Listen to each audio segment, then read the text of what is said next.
Hello, good morning, જય સ્વામિનારાયણ. જો સૂર્ય પણ દિવસ ઉગી ગયો છે. સૂર્ય ઉગી ગયો છે ને સૂરજ દાદા માથે આવી ગયા છે. જો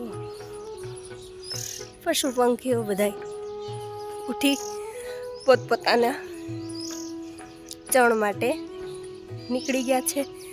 મસ્ત મજાની સવાર થઈ ગઈ છે. જો આ છે આજે આપણે આ ગામડાની સવાર. જો પંખીઓ ઉડીને જાય છે ને મીઠા કલરવ કરે છે.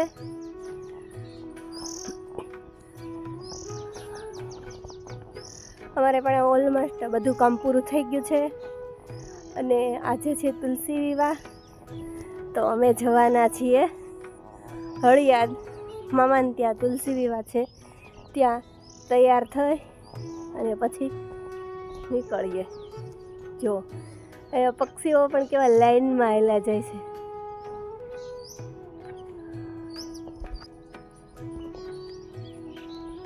આ માતાજીનું મંદિર છે, આ શંકર મંદિર છે.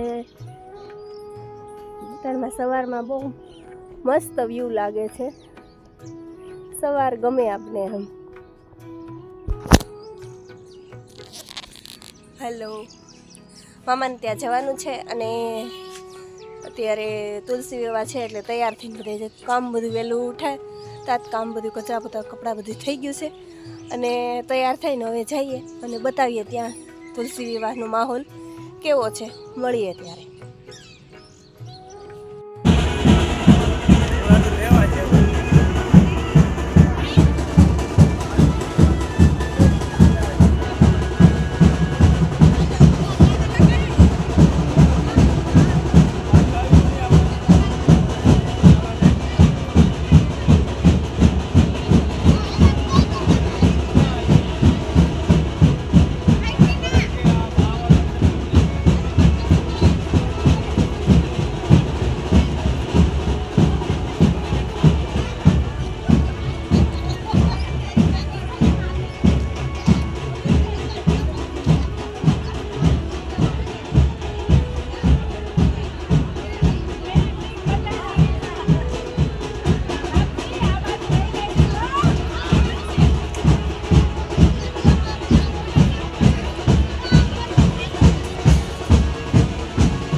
ઠાકોરજીના લગ્નમાં આપણે પધાર્યા તુલસી વિવાહમાં.